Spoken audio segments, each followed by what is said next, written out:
Blog বানানো আমার শখের একটা কাজ হলেও মাঝে মাঝে এত বেশি আলসেমি লেগে যায়, তাই চেষ্টা করি অল্প অল্প করে হলেও কিছু ক্লিপ শেয়ার করার, যাতে প্রত্যেকদিনই আমি কোনো না কোনো অ্যাক্টিভিটি সবার সঙ্গে শেয়ার করতে পারি। আসসালামু আলাইকুম, কি অবস্থা সবার? আশা করি সবাই অনেক ভালো আছেন। সকাল সকাল ঘুম থেকে উঠে আমি বাসার কাজে লেগে পড়লাম। আজকে হচ্ছে শুক্রবার, আজ ৬ নম্বর রোজা চলে। তো শুক্রবার মানেই হচ্ছে বাসার অনেক অনেক কাজ। আর এই তো এখন বাচ্চাদেরকে হচ্ছে সকালবেলা ১ম এ ভাত খাওয়াই দিলাম। তারপরে হচ্ছে আমি শুরু করলাম আমার কাজ। সকাল থেকে মনটা কিন্তু আমার একটু খারাপ, কারণ আমার বোন একদম সকাল সকালই বাড়ি চলে গিয়েছে। তো আরাফের বাবা হচ্ছে ওকে বাসে উঠিয়ে দিয়ে এসে এরপরে বাজারও নিয়ে আসবে কিছু। তো সেইগুলোর জন্য আমি অপেক্ষা করতেছিলাম আর ভাবলাম যে ও আসতে আসতে আমি হচ্ছে বাসাটা গুছিয়ে ফেলি। এরপরেই তো ওর বাবাও চলে আসে আর আমি হচ্ছে এখন সব বাজারগুলো গুছিয়ে রাখলাম। ধনিয়া পাতাগুলো আমি একটা বক্সের মধ্যে স্টোরেজ করি। নিচে আর উপরে হচ্ছে আমি কাগজ দিয়ে সামান্য পরিমাণ পানি উপরে নিচে ছিটিয়ে দেই। এতে করে অনেকদিন ফ্রেশ থাকে। আর অবশ্যই ধুয়ে পানি সুন্দর মতো ঝরিয়ে রাখতে হবে।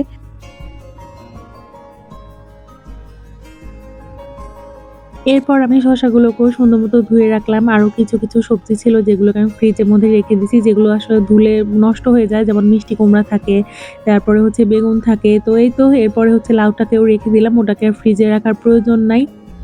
এরপর টেবিলটাকে সুন্দর মতো হচ্ছে মুছে নিচ্ছিলাম। আর একা একা চুপ করে আছি, কি আর করব। বোন থাকলে দেখা যায় আমরা এটা ওটা গল্প করি, কাজ করি। তখন আর অত বেশি টায়ার্ডও লাগে না। কারণ আসলেই মানে টুকিটাকি কথাবার্তা বলতে বলতেই দেখা যায় যে কাজগুলো কমপ্লিট হয়ে যায়।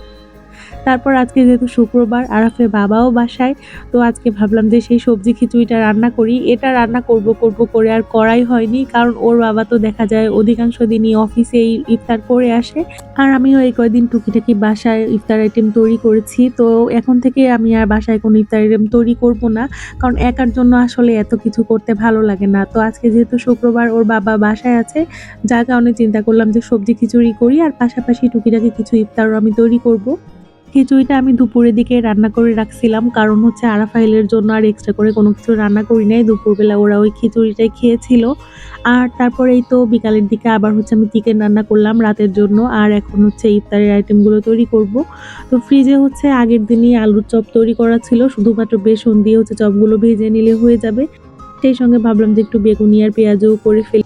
আর আগের দিনের ছোলাও ছিল। ছোলাটা একদিন রান্না করলে ২-৩ দিন এমনিতেই হয়ে যায়। তো এখন হচ্ছে আমি এই তো বাকি সব চপগুলো করে নিব।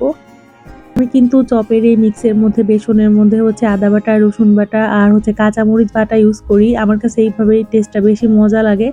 তারপরেই তো একে একে হচ্ছে অল্প অল্প করে সবকিছু করে নিচ্ছিলাম, যেহেতু আমরা আজকে ২ জন মানুষ।